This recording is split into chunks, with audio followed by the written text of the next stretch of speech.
Hello hi ನಮಸ್ತೆ students, welcome back to anti clock coaching academy. ಮುಂದಿನ ವೀಡಿಯೋಗೆ ಸ್ವಾಗತ ಸ್ಟೂಡೆಂಟ್ಸ್. ಈ ಒಂದು ವೀಡಿಯೋದಲ್ಲಿ ನಾನು ನಿಮಗೆ ಶಾರ್ಟ್ಕಟ್ ಟ್ರಿಕ್ಸನ್ನು ಹೇಳಿಕೊಡ್ತಾ ಇದ್ದೇನೆ. 2020 ಕ್ವಶನ್ ಪೇಪರ್ಗೆ ನಾವು ಯೂಸ್ ಮಾಡುವಂಥ elimination method, assumption method and diagram method ಇದರಲ್ಲಿ ಯೂಸ್ ಮಾಡ್ತಾ ಇಲ್ಲ, ಮತ್ತು ಅದರ್ ಶಾರ್ಟ್ಕಟ್ ಟ್ರಿಕ್ಸ್ ಅದನ್ನು ಅಪ್ಲೈ ಮಾಡ್ತಾ ಇದ್ದೇನೆ. 2020 ಮ್ಯಾಥ್ಸ್ನ ಕೆಲವೊಂದು ಕ್ವಶನ್ಸ್ಗೆ ನಾನು ಅಪ್ಲೈ ಮಾಡಿ ನಿಮ್ಗೆ ತೋರಿಸ್ತಾ ಇದ್ದೇನೆ. ದಯವಿಟ್ಟು ನೋಡಿ ಸ್ಟೂಡೆಂಟ್ಸ್, ಖಂಡಿತ ಇದು ನಿಮಗೆ ಎಕ್ಸಾಮಲ್ಲಿ ಹೆಲ್ಪ್ ಆಗುತ್ತೆ. ಯಾರ್ಯಾರಿಗೆ ಈ ಕೋರ್ಸಲ್ಲಿ ಎನ್ರೋಲ್ ಆಗಬೇಕು ಅಂತಿದ್ರೆ ನಾವು ರೆಕಾರ್ಡೆಡ್ ವೀಡಿಯೋಸ್ ಇದೆ, ಕಂಪ್ಲೀಟ್ ರೆಕಾರ್ಡೆಡ್ ವೀಡಿಯೋಸು ಅದನ್ನು ಸೆಂಡ್ ಮಾಡ್ತೇವೆ. ಸೊ ಅದಕ್ಕೆ 6362324224 ಅಂತ ಈ ನಂಬರ್ಗೆ ಮೆಸೇಜ್ ಹಾಕಿ 200 ರೂಪೀಸ್ ಆಗಿರುತ್ತೆ. ಆದಷ್ಟು ಬೇಗ ನೀವು ಜಾಯ್ನ್ ಆಗಿದ್ರೆ ಬೆಟರ್, ಯಾಕಂದರೆ ಪಕ್ಕಾ ನಿಮಗೆ ಬರೋವಂಥ ಮಾರ್ಕ್ಸಲ್ಲಿ ಖಂಡಿತ ಒಂದು 5 to 10 ಮಾರ್ಕ್ಸ್ ಇನ್ಕ್ರೀಸ್ ಆಗುತ್ತೆ. ಓಕೆ, ಈ ಒಂದು ಕೋರ್ಸಿಗೆ ಜಾಯ್ನ್ ಆಗೋದ್ರಿಂದ ನಿಮ್ಗೆ ಆಗುವಂಥ ಯೂಸ್ ಏನಂತ ಕೇಳಿದ್ರೆ ಸ್ಟೂಡೆಂಟ್ಸ್, ನಾನು ನಿಮ್ಗೆ ಹೇಳ್ತೇನೆ ನೋಡಿ. ಈ ಒಂದು ಕೋರ್ಸಿಂದ ನಿಮ್ಗೆ ಏನು ಯೂಸ್ ಆಗುತ್ತೆ ಅಂತ ಕೇಳಿದ್ರೆ, ನೀವೀಗ ಆಲ್ರೆಡಿ ಫಾರ್ ಎಕ್ಸಾಂಪಲ್ ನಾನು ಇಲ್ಲಗಡೆ ಈಚೆ ಕಡೆ ಬರೀತೇನೆ ಸ್ಟೂಡೆಂಟ್ಸು.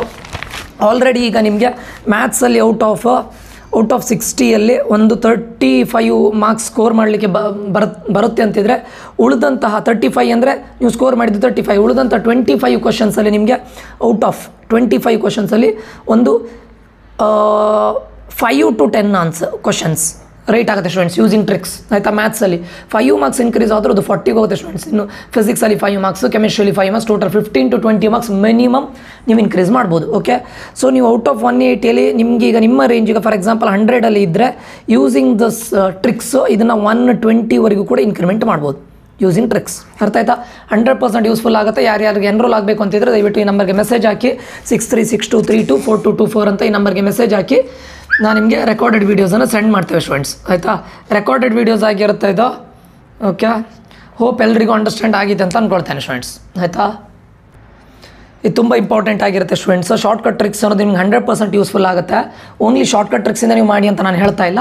ಯೂಸಿಂಗ್ ಶಾರ್ಟ್ಕಟ್ ಟ್ರಿಕ್ಸನ್ನು ಯೂಸ್ ಮಾಡಿ ಅಟ್ ದ ಎಂಡ್ ನಿಮಗೆ ಇದು ಕಾನ್ಫಿಡೆನ್ಸನ್ನು ಕೊಡುತ್ತೆ. ಲಾಸ್ಟ್ 5 ಅವರ್ಸಲ್ಲಿ ನೀವೀಗ ಪ್ರೀವಿಯಸ್ ಡೇನೋ CET ನಾಳೆ ಎಕ್ಸಾಮ್ ಇದ್ದರೆ ಅದರ ಹಿಂದಿನ ದಿನನೋ ಅಥವಾ 2 days ಬಿಫೋರು ಈ ಶಾರ್ಟ್ಕಟ್ ಟ್ರಿಕ್ಸನ್ನು ಕೂಡ ನೋಡ್ಕೊಂಡು ಹೋದರೆ ಅಲ್ಲಿಯವರೆಗೆ ನೀವು ನಿಮ್ದೇನು ಹಾರ್ಡ್ ವರ್ಕ್ ಇದೆಯಲ್ಲ, NCERT ಓದೋದು, ಎಕ್ಸಾಂಪ್ಲರ್ ಓದೋದು, ಪ್ರೀವಿಯಸ್ ಇಯರ್ ಕ್ವಶನ್ ಪೇಪರ್ನ ಸಾಲ್ವ್ ಮಾಡೋದು, ಆರ್ ಎಲ್ಸ್ ಮಾಕ್ ಟೆಸ್ಟ್ ತಗೊಳ್ಳೋದು ಎಲ್ಲದನ್ನು ಮಾಡಿ. ಅದ್ರ ಜೊತೆ ಲಾಸ್ಟ್ ಒಂದು 2 days ಇದ್ದಾಗ ಇದನ್ನು ನೋಡ್ಕೊಂಡೋದ್ರೆ ಒಂದು 5 ಅವರ್ಸ್ ಇದೆ. ಸೊ ನಿಮಗೆ ಪಕ್ಕಾ 5 ಅವರ್ಸ್ ವೀಡಿಯೋದಲ್ಲಿ ಪಕ್ಕಾ ನಿಮಗೊಂದು ಕಾನ್ಫಿಡೆನ್ಸನ್ನು ಬೂಸ್ಟ್ ಮಾಡುತ್ತೆ ಇದು. ಆಯಿತಾ? ಓಕೆ ಸ್ಟೂಡೆಂಟ್ಸ್, ಈಗ ಫಸ್ಟ್ 2020 ಕ್ವಶನ್ ಪೇಪರ್ನ ನಾನು ನಿಮ್ಮ ಮುಂದೆ ಡೆಮೋ ಮಾಡ್ತಾ ಇದ್ದೇನೆ ನೋಡಿ. ನಮ್ಮ ಶಾರ್ಟ್ಕಟ್ ಟ್ರಿಕ್ಸನ್ನು ಅಪ್ಲೈ ಮಾಡಿ. Let f is equals to 2, infinity r be the function defined by f of x is equals to x square minus 4x plus 5.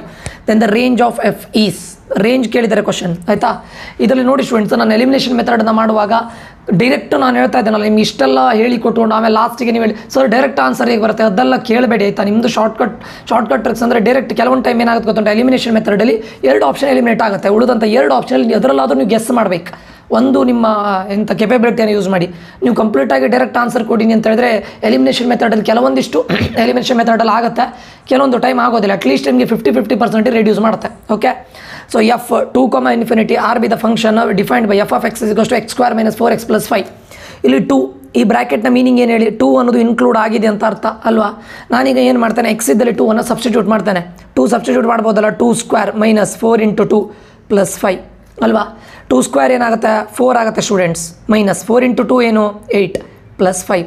4 minus 8 ಇಷ್ಟಾಗುತ್ತೆ, -4 ಆಗುತ್ತೆ. -4 plus 5 ಏನಾಗುತ್ತೆ, ಇದು ಆನ್ಸರ್ 1 ಆಗುತ್ತೆ. ಸರಿನಾ? ಅಂದರೆ ನಾನು ಈ ವ್ಯಾಲ್ಯೂವನ್ನು ಸಬ್ಸ್ಟಿಟ್ಯೂಟ್ ಮಾಡಿದಾಗ ಫಂಕ್ಷನಲ್ಲಿ ಆನ್ಸರ್ ಏನು ಬಂತು, 1. ಅಂದರೆ ನಿಮ್ಮ ಫಂಕ್ಷನಲ್ಲಿ 1 ಅನ್ನೋದು ಇನ್ಕ್ಲೂಡ್ ಆಗಲೇಬೇಕಲ್ವಾ? ಯಾಕಂದರೆ ಆನ್ಸರ್ ಏನು ಬಂತು ನಮಗೆ 1 ಇನ್ಕ್ಲೂಡ್ ಆಗಿದೆ. ಬಟ್ ಈ ಆಪ್ಷನಲ್ಲಿ ನೋಡಿ 1 ಇನ್ಕ್ಲೂಡ್ ಆಗಿಲ್ಲ. ಹೇಗೆ ಗೊತ್ತಾಯ್ತು ನಿಮಗೆ? ಈ ಬ್ರ್ಯಾಕೆಟ್ ಇದೆ ಅಂದರೆ ಮೀನಿಂಗ್ ಇನ್ಕ್ಲೂಡ್ ಆಗಿಲ್ಲ ಅಂತ ಅರ್ಥ. ಸೊ ಇದು ಆಪ್ಷನ್ ಗಾನ್ ಸ್ಟೂಡೆಂಟ್ಸ್. ಆಯಿತಾ? ಇದರಲ್ಲಿ ನೋಡಿ ಇನ್ಕ್ಲೂಡ್ ಆಗಿದೆ. ಎಲ್ಲಿಂದ ಇನ್ಕ್ಲೂಡ್ ಆಗಿದ್ದು? 5 ಇಂದ ಸ್ಟಾರ್ಟ್ ಆಗಿದೆ. 5 ಇಂದ ಬಿಫೋರ್ ನಂಬರ್ಸ್ ಯಾವುದು ಇನ್ಕ್ಲೂಡ್ ಆಗಿಲ್ಲ, 1 2 3 4 ಯಾವುದು ಇನ್ಕ್ಲೂಡ್ ಆಗಿಲ್ಲ. ಬಟ್ 1 ಇನ್ಕ್ಲೂಡ್ ಆಗ್ತಾ ಇದೆಯಲ್ಲ. ಸೊ ಈ ಆಪ್ಷನ್ ಹೋಯ್ತು ಸ್ಟೂಡೆಂಟ್ಸ್. ಇವೆರಡರಲ್ಲಿ ಒಂದು ಆನ್ಸರ್ ಆಗಿರುತ್ತೆ. ಅರ್ಥ ಆಯ್ತಾ? 50% ಆಪ್ಷನ್ಗೆ ರಿಡ್ಯೂಸ್ ಆಗಿದೆ. -infinity, infinity 1, infinity ಇವೆರಡರಲ್ಲಿ ಒಂದು ಆಪ್ಷನ್ ಆಗಿರುತ್ತೆ. ಆಯಿತಾ? ಸೊ ಇದು ನಿಮಗೆ ಗೊತ್ತಿರಬೇಕಾಗತ್ತೆ. ಆಯಿತಾ? ನೆಕ್ಸ್ಟ್ ಅಂದರೆ ಇಲ್ಲಿ 50% ರಿಡ್ಯೂಸ್ ಮಾಡ್ತಾ ಇದ್ದಾವೆ ಯೂಸಿಂಗ್ ಎಲಿಮಿನೇಷನ್ ಟೆಕ್ನಿಕ್. 4 ಆಪ್ಷನಲ್ಲಿ ಒಂದು ಆಪ್ಷನ್ ಟಿಕ್ ಮಾಡೋದು ಈಸಿನಾ ಅಥವಾ 2 ಆಪ್ಷನಲ್ಲಿ ಒಂದು ಆಪ್ಷನ್ ಟಿಕ್ ಮಾಡೋದು ಈಸಿನಾ? ಓಕೆ, ಸೊ ಇದು 2 ಆಪ್ಷನಿಗೆ ಬಂದು ನಿಲ್ಲುತ್ತೆ. ಓಕೆ, ನೆಕ್ಸ್ಟ್ ಕ್ವಶನ್ ನೋಡಿ ಸ್ಟೂಡೆಂಟ್ಸ್, ಅದು domain of the function defined by f of x is equals to cos inverse of x minus 1. Square root function ಕೊಟ್ಟಿದ್ದಾರೆ ಸ್ಟೂಡೆಂಟ್ಸ್. ಸ್ಕ್ವೇರ್ ರೂಟ್ ಫಂಕ್ಷನ್ ಕೊಟ್ಟಿದ್ದಾರೆ ಅಂದರೆ meaning square root ಒಳಗಡೆ ಯಾವತ್ತೂ negative numbers ಬರಬಾರ್ದು. ಅದು ನಿಮ್ಗೆ ಗೊತ್ತಿದೆ. ಯಾಕಂದರೆ ಸ್ಕ್ವೇರ್ ರೂಟ್ ಒಳಗಡೆ ನೆಗೆಟಿವ್ ನಂಬರ್ಸ್ ಬಂದರೆ ಅದು ಏನಾಗುತ್ತೆ, ನೆಗೆಟಿವ್ ನಂಬರ್ಸ್ ಅಂದರೆ ಅದು ಇಮ್ಯಾಜಿನರಿ ಆಗುತ್ತೆ, ಕಾಂಪ್ಲೆಕ್ಸ್ ನಂಬರ್ಸ್ ಹೋಗುತ್ತೆ. ಅಲ್ವಾ, ಕಾಂಪ್ಲೆಕ್ಸ್ ನಂಬರಿಗೆ ಹೋಗುತ್ತೆ. ಅದಕ್ಕೋಸ್ಕರ ಸ್ಕ್ವೇರ್ ರೂಟ್ ಒಳಗಡೆ ನೆಗೆಟಿವ್ ನಂಬರ್ ಬರಬಾರ್ದು. ಈಗ ನೋಡಿ ಆಪ್ಷನಿಗೆ ಹೋದರೆ ನೀವು ಕರೆಕ್ಟ್ ಅರ್ಥ ಮಾಡ್ಕೊಳ್ಳಿ. ನಾನೀಗ ಇಲ್ಲಿ 2 ಇದೆ, ಕರೆಕ್ಟಾ, ಆಪ್ಷನಲ್ಲಿ 2 ಇದೆ. ಈ ಬ್ರ್ಯಾಕೆಟ್ ಇದೆ ಅಂದರೆ ಮೀನಿಂಗ್ ಏನಲ್ಲಿ 2 ಇನ್ಕ್ಲೂಡ್ ಆಗಿದೆ ಅಂತ ಅರ್ಥ. ನಾನಿಲ್ಲಿ 2 ಹಾಕಿದರೆ 2 - 1 1 ಆಗುತ್ತೆ. ಓಕೆ, ಪಾಸಿಟಿವ್ ನಂಬರ್ ಬಂತು. ಬೇಡ 0 ಹಾಕಿ ನೋಡೋಣ. ಈಗ ಎಲ್ಲಿ 0 ಇದೆ, ಇಲ್ಲಿ ನೋಡಿ 0, ಇಲ್ಲಿ ನೋಡಿ 0 ಇನ್ಕ್ಲೂಡ್ ಆಗಿದೆ ಸ್ಟೂಡೆಂಟ್ಸ್, ಕರೆಕ್ಟಾ. ಈ ಬ್ರ್ಯಾಕೆಟ್ ಅಂದರೆ ಮೀನಿಂಗ್ 0 ಇನ್ಕ್ಲೂಡ್ ಆಗಿದೆ ಅಂತ ಅರ್ಥ. 0 - 1 ಏನಾಗುತ್ತೆ ಆನ್ಸರ್, ಸ್ಕ್ವೇರ್ ರೂಟ್ ಆಫ್ -1 ಆಗುತ್ತೆ. ನಾನು ಏನು ಹೇಳಿದೆ, ಸ್ಕ್ವೇರ್ ರೂಟ್ ಒಳಗಡೆ ಮೈನಸ್ ಬರಬಾರ್ದು, it is a complex number ಆಗುತ್ತೆ, ಇಮ್ಯಾಜಿನರಿ ನಂಬರ್ ಆಗುತ್ತೆ. ಬಟ್ 0 ಇನ್ಕ್ಲೂಡ್ ಆಗಿದ್ದಾರೆ, ಸೊ ಇದು ಆಗೋದಿಲ್ಲ, ಹೋಯ್ತು. ಈ ಆಪ್ಷನಲ್ಲಿ ನೋಡಿ 0 ಇನ್ಕ್ಲೂಡ್ ಆಗಿದೆ, ಇದು ಆಗೋದಿಲ್ಲ, ಹೋಯ್ತು. ಉಳಿದದ್ದು 2 ಆಪ್ಷನ್, ಕರೆಕ್ಟಾ. ಇದರಲ್ಲಿ ನೋಡಿ ಈ ಆಪ್ಷನಲ್ಲಿ ಇವೆರಡರಲ್ಲಿ ಒಂದು ಆನ್ಸರ್ ಆಗಿರುತ್ತೆ. ಈಗ ನೋಡಿ ನಾನು ಈ -1 ಇಲ್ಲಿ ಹಾಕ್ತೇನೆ. ಇಲ್ಲಿ ನೋಡಿ ಎಕ್ಸ್ ಇದಲ್ಲಿ ಏನಾಗ್ತೇನೆ, -1 -1 ಏನಾಗುತ್ತೆ, ಗೇನ್ -2 ಆಗುತ್ತೆ. ಪುನಃ ಸ್ಕ್ವೇರ್ ರೂಟ್ ಒಳಗಡೆ ನೆಗೆಟಿವ್ ನಂಬರ್ ಬರುತ್ತಲ್ಲ, ನೆಗೆಟಿವ್ ನಂಬರ್ ಬರೋ ಚಾನ್ಸಸ್ ಇದೆಯಾ, ಇಲ್ಲ. So this is also gone. Option A is the right answer. Simple ಅಲ್ಲ. ಕೆಲವೊಂದು ಟೈಮ್ ನಿಮಗೆ ಎಲಿಮಿನೇಷನ್ ಟೆಕ್ನಿಕ್ಕಿಗೆ ಡೈರೆಕ್ಟ್ ಆನ್ಸರ್ ಬಂದುಬಿಡುತ್ತೆ, ಕೆಲವೊಂದು ಟೈಮ್ 50% ಆದ್ರೂ ರೆಡ್ಯೂಸ್ ಮಾಡುತ್ತೆ ಸ್ಟೂಡೆಂಟ್ಸ್. ಓಕೆ, ಅರ್ಥ ಆಯಿತು ಅಂತ ಅಂದ್ಕೊಳ್ತೇನೆ. ಥರ್ಡ್ ಕ್ವಶನ್ ನೋಡಿ students, if A1 A2 A3 A9 are in AP then the value of A1 A2 A3 A4 A5 A6 ಇದು ಕೇಳಿದ್ದಾರೆ. A1 A2 A3 R in AP ಅಂತ ಹೇಳಿದ್ದಾರೆ. AP ಅಂತ ಹೇಳಿದಾಗ ಎಸ್ಯೂಮ್ ಮಾಡ್ಕೊಳ್ಳೋಣ, ಏನಂತ ತಗೊಳ್ಳೋಣ. ನಾನು A1 ಈಗ 1 2 3 4 5 ಇದು ಈಸಿಯೆಸ್ಟ್ ಅಲ್ಲ, 6 7 8 9 ಆಗಿ ತೊಗೊಳ್ಬೋದಾ. ಯಾಕಂದರೆ AP ಹೌದಲ್ವಾ, ಇದು ಮೈನಸ್ ಇದು = ಇದು ಮೈನಸ್ ಇದು = ಇದು ಮೈನಸ್ ಇದು ಅದೆಲ್ಲ ಮಾಡ್ಬೋದಲ್ಲ ನಾವು. ಈಗ ನಾನಿಲ್ಲಿ ಅಪ್ಲೈ ಮಾಡ್ತೇನೆ. A1 ಅಂದರೆ 1 2 3 4 5 6 7 8 9 ನಾವು ಇದನ್ನು ನಾವೇ ಎಸ್ಯೂಮ್ ಮಾಡಿದ್ದು ಸ್ಟೂಡೆಂಟ್ಸ್, ವೆರಿ ಇಂಪಾರ್ಟೆಂಟ್. ಈಗ ಇದರದ್ದು ಮ್ಯಾಗ್ನಿಟ್ಯೂಡ್ ಫೈಂಡ್ ಔಟ್ ಮಾಡೋಣ. ಡಿಟರ್ಮಿನೆಂಟ್ 1 ಔಟ್ಸೈಡ್ ಇಡೋಣ. 9 5 45 ಮೈನಸ್ 8 6 6 8 6 48 ಸರಿಯಾ. ಆಮೇಲೆ -2 ಔಟ್ಸೈಡ್ ಇಡ್ತೇನೆ, ಇದನ್ನು ಕ್ಲೋಸ್ ಮಾಡ್ತೇನೆ. 9 4 36 ಮೈನಸ್ 7 6 42 ಪ್ಲಸ್ 3 ಔಟ್ಸೈಡ್ ಇಡ್ತೇನೆ. 8 4 32 ಮೈನಸ್ 7 5 35. ಈಗ ನೋಡಿ 1 × 45 - 48 ಅಂದರೆ -3 ಸ್ಟೂಡೆಂಟ್ಸ್. -2 × 36 - 42 ಅಂದರೆ -6 ಸರಿಯಾ. ಪ್ಲಸ್ 3 × 32 - 35 ಅಂದರೆ -3 ಆಗುತ್ತೆ, ಸರಿಯಲ್ಲ. -3 -× ಪ್ಲಸ್ 12 ಪ್ಲಸ್ -9 ಇದು ಆನ್ಸರ್ ಏನಾಗುತ್ತೆ ನೋಡಿ, 0 ಬರುತ್ತೆ. ಕರೆಕ್ಟಾ. ಆನ್ಸರ್ ಏನು ಬಂತು, ನಾನು ಡಿಟರ್ಮಿನೆಂಟ್ ಇದು ಫೈಂಡ್ ಔಟ್ ಮಾಡಿದಷ್ಟೇ. ಓಕೆ, 0 ಬಂತು ಆನ್ಸರ್. ಈಗ ಕರೆಕ್ಟ್ ಅರ್ಥ ಮಾಡ್ಕೊಳ್ಳಿ, ಸಬ್ಸ್ಟಿಟ್ಯೂಷನ್ ಮಾಡೋಣ. ಯಾವುದಕ್ಕೆ, ಆಪ್ಷನ್ಗೆ ಸಬ್ಸ್ಟಿಟ್ಯೂಟ್ ಮಾಡೋಣ. ನಮ್ಗೆ ಯಾವುದಕ್ಕೆ ಆನ್ಸರ್ 0 ಬರುತ್ತೆ ನೋಡೋಣ. A1 + A9. A1 ಅಂದರೆ ಏನು ತೊಗೊಂಡಿದ್ದೆ ನಾವು, 1 ಅಲ್ಲ. A9 ಅಂದರೆ ಏನು, 9. 1 + 9 10 ಆಗುತ್ತೆ ಸ್ಟೂಡೆಂಟ್ಸ್. 9/2 × 10 ಮಾಡಿದರೆ 0 ಬರುತ್ತಾ, ನೆವರ್. ಯಾಕಂದರೆ 2 1s 2 5s 9 5s ಇದು 45 ಆಗುತ್ತೆ. ಈ ಆಪ್ಷನ್ ಅಲ್ಲ, ಪಕ್ಕ ಅಲ್ಲಲ್ಲ. A4 + A9. A4 ಅಂದರೆ ಏನು ತೊಗೊಂಡಿದ್ದೆ ನಾವು, 4 + 9 ಅಂದರೆ 0 ಆಗುತ್ತಾ, 13 ಆಗುತ್ತೆ. ಸೊ ಇದು ಆಪ್ಷನ್ ಅಲ್ಲ, ಕರೆಕ್ಟಾ. ನೆಕ್ಸ್ಟ್ ಇಲ್ಲಿ ಕೊಟ್ಟಿದ್ದಾರೆ 1 ಅಂತ ಕೊಟ್ಟಿದ್ದಾರೆ, ನಮ್ಗೆ ಆನ್ಸರ್ ಏನು ಬರಬೇಕು, 0 ಬರಬೇಕು. 1 ಕೊಟ್ಟಿದ್ದಾರೆ, ಇದು 100% ಅಲ್ಲ, ಇರೋದು ಒಂದೇ ಆಪ್ಷನ್ ಇದು. ಯಾಕಾಗುತ್ತೆ ಇದು ನೋಡಿ, ಲಾಗ್ E ಬೇಸ್ E ಅಂದರೆ ಮೀನಿಂಗ್ ಏನು ಹೇಳಿ, log E base E answer ಎಷ್ಟಾಗುತ್ತೆ, 1 ಅಲ್ವಾ. ಈ ಏನು ಹೇಳಿದೆ, ಬೇಸ್ ಸೇಮ್ ಇದ್ರೆ ಆನ್ಸರ್ ಏನಾಗುತ್ತೆ, 1 ಆಗುತ್ತೆ. ಲಾಗ್ 1 ವ್ಯಾಲ್ಯೂ ಎಷ್ಟು ಹೇಳಿ, 0 ಅಲ್ವಾ.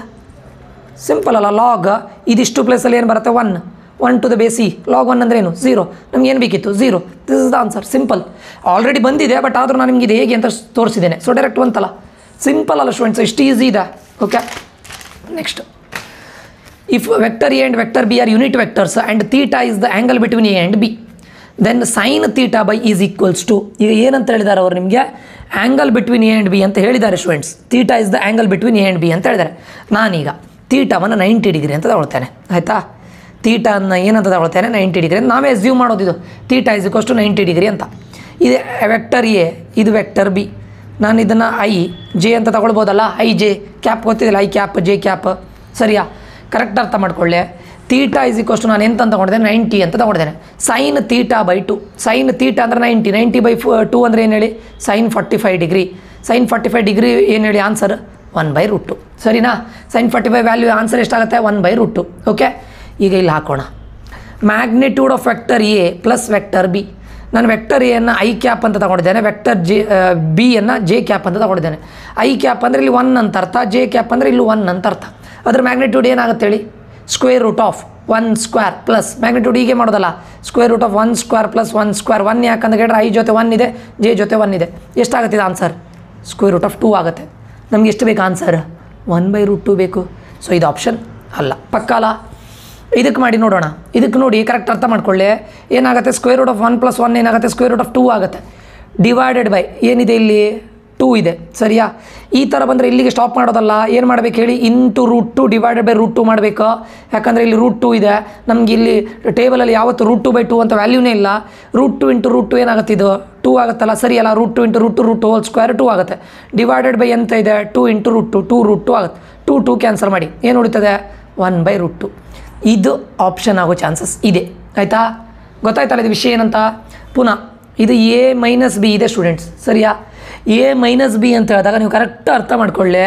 ಇಲ್ಲಿ ಮೈನಸ್ ಮಾಡೋದಲ್ಲ, ಮ್ಯಾಗ್ನಿಟ್ಯೂಡ್ ಫೈಂಡ್ ಔಟ್ ಮಾಡಬೇಕು ನೀವು. ಮ್ಯಾಗ್ನಿಟ್ಯೂಡ್ ಏನಾಗುತ್ತೆ ಇದ್ರದ್ದು ಕೂಡ ಸೇಮ್ ಅಲ್ಲ. √2 ಇಲ್ಲಿ ಮೈನಸ್ ಇದೆ ಅಂತ ಅಲ್ಕೊಂಡು ನೀವು ಮೈನಸ್ ಮಾಡೋದಲ್ಲ. ಮ್ಯಾಗ್ನಿಟ್ಯೂಡ್ ಹೇಗೆ ಫೈಂಡ್ ಔಟ್ ಮಾಡ್ತೀರಾ, magnitude of A magnitude of B ಅಂದರೆ ಸ್ಕ್ವೇರ್ ರೂಟ್ ಆಫ್ 1² + 1². ಇಲ್ಲೂ ಅದೇ ಬರುತ್ತೆ, √2/2.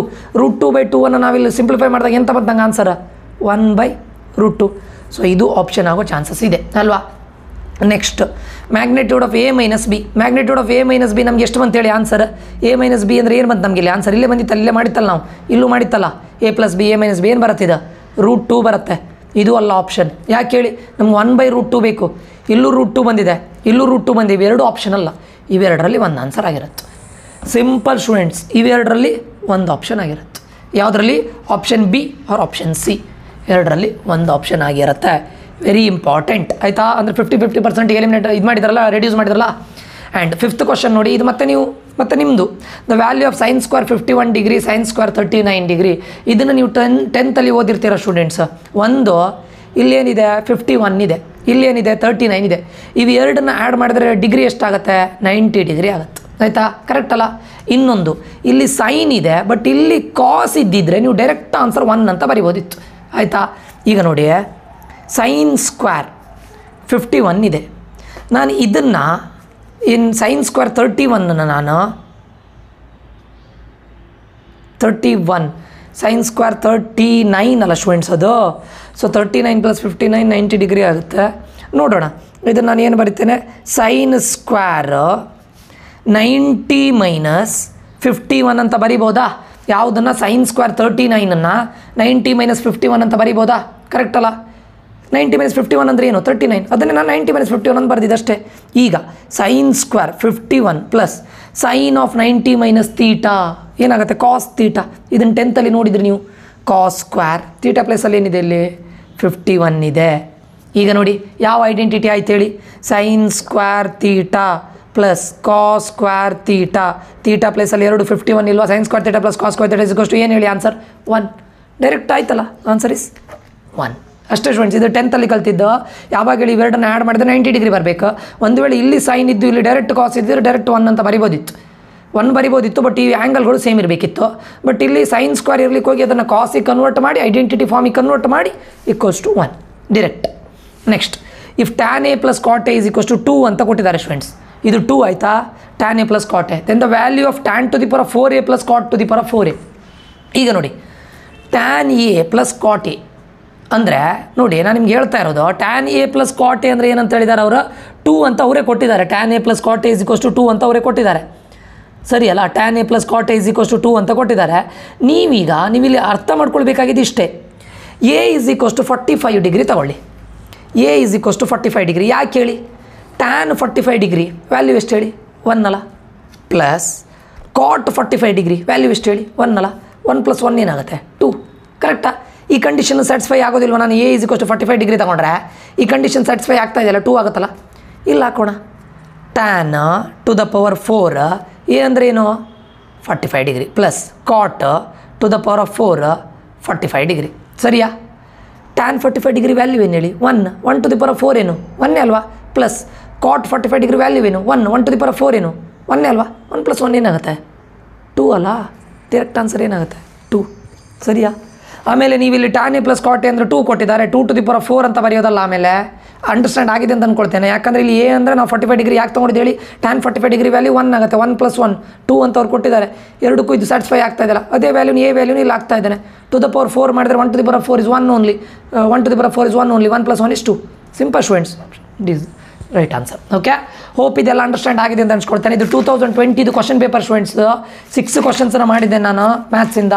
ಇನ್ನೂ ತುಂಬ ಕ್ವಶನ್ಸ್ಗೆ ಇದನ್ನು ಅಪ್ಲೈ ಮಾಡ್ಬೋದು. ನೆನಪಿಟ್ಕೊಳ್ಳಿ, ಸ್ವಲ್ಪ ಲಾಜಿಕಲಿ ಥಿಂಕ್ ಮಾಡಿದೆ. ನಾನು 2018 ಮಾಡಿದೆ, 19 ಮಾಡಿದೆ, 20ಗೆ ಮಾಡಿದೆ, 21, 22, 23ಗೂ ಕೂಡ ಇದನ್ನು ಅಪ್ಲೈ ಮಾಡಿ ತೋರಿಸ್ತೇನೆ. Not only for maths, even chemistry, even for physics ಅಲ್ಲೂ ಅಪ್ಲೈ ಆಗುತ್ತೆ. ನಿಮ್ಮ ಮಿನಿಮಮ್ ಲಾಸ್ಟಿಗೆ ನಿಮ್ಮದೆಲ್ಲ ನಾನು ಹೇಳ್ತಾ ಇದ್ದೇನೆ, ಫಸ್ಟಿಗೆ ಇದನ್ನು ಅಪ್ಲೈ ಮಾಡೋದಲ್ಲ ಸ್ಟೂಡೆಂಟ್ಸು. ನಾನು ನಿಮ್ಗೆ ಹೇಳ್ತಾ ಇರೋದು ಅರ್ಥ ಆಗ್ತಿದೆ ಅಂತ ಅಂದ್ಕೊಳ್ತೇನೆ. ಫಸ್ಟಿಗೆ ನಿಮ್ಗೆ ಏನು ಗೊತ್ತಿದೆ ಅದನ್ನು ಮಾಡಬೇಕು. ನಿಮ್ಗೇನು ಹಾರ್ಡ್ ವರ್ಕ್ ಮಾಡಿ ನೀವೇನು ಕಲ್ತಿದ್ದೀರ ಅದನ್ನು ಮಾಡ್ಕೊಳ್ಳಿ ಫಸ್ಟಿಗೆ. ಓಕೆ, ನಿಮ್ಮ ಹಾರ್ಡ್ ವರ್ಕಿಂದ ನೀವು ಏನೇನೆಲ್ಲ ಮಾಡಿದ್ದೀರ ಅದನ್ನು ಫಸ್ಟ್ ಮಾಡ್ಕೊಳ್ಳಿ.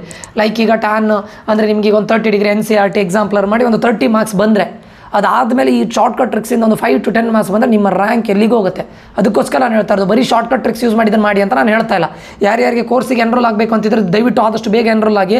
ನಾನು ನಾಳೆ ಆಗಿ ಇದನ್ನು ಕ್ಲೋಸ್ ಮಾಡ್ತೇವೆ. ಅದಾದ ನಂತರ ಎನ್ರೋಲ್ಮೆಂಟ್ ತಗೊಳ್ಳೋದಿಲ್ಲ. ಇವಾಗಲೇ ಹೇಳ್ತಾ ಇದ್ದೇನೆ, ಲಾಸ್ಟ್ 2-3 ಡೇಸ್ ಇದ್ದಾಗ ತುಂಬ ಟೆನ್ಷನ್ ಆಗಿ ಸರ್ ನಾನು ಎನ್ರೋಲ್ ಆಗ್ತೇನೆ ಅಂತ ಹೇಳಿದ್ರೆ ಕೇಳಬೇಡಿ, ಆಯಿತಾ. ಇದು 2020 ಮ್ಯಾಥ್ಸಿಗೆ ಹಾಕಿದ್ದೇನೆ, ನೆಕ್ಸ್ಟ್ ಫಿಸಿಕ್ಸಿಗೂ ಹಾಕ್ತೇನೆ, ಕೆಮಿಸ್ಟ್ರಿಗೂ ಹಾಕ್ತೇನೆ 2020 ಕ್ವಶನ್ ಪೇಪರ್ಗೆ, ಆಯಿತಾ. ಹೋಪ್ ಇದು ಅಂಡರ್ಸ್ಟ್ಯಾಂಡ್ ಆಗಿದೆ ಅಂತ ಅಂದ್ಕೊಳ್ತೇನೆ. ಸರಿ ಸ್ಟೂಡೆಂಟ್ಸ್, ಈ ವಿಡಿಯೋನ ಇಲ್ಲಿಗೆ ಎಂಡ್ ಮಾಡ್ತಾ ಇದ್ದೇನೆ. ನಾನು ನಿಖಿಲೇಶ್, ಆ್ಯಂಟಿಕ್ಲಾಕ್ ಕೋಚಿಂಗ್ ಅಕಾಡೆಮಿಯಿಂದ. ಈ ಒಂದು ವಿಡಿಯೋವನ್ನು ನೋಡಿದಕ್ಕಾಗಿ ಧನ್ಯವಾದಗಳು ಸ್ಟೂಡೆಂಟ್ಸ್. ಆದಷ್ಟು ಜನರಿಗೆ ಇದನ್ನು ಶೇರ್ ಮಾಡಿ, ಸಬ್ಸ್ಕ್ರೈಬ್ ಮಾಡಿ, ಲೈಕ್ ಮಾಡಿ. ಮತ್ತೆ ಸಿಗ್ತೇನೆ. Bye bye, take care, love you all.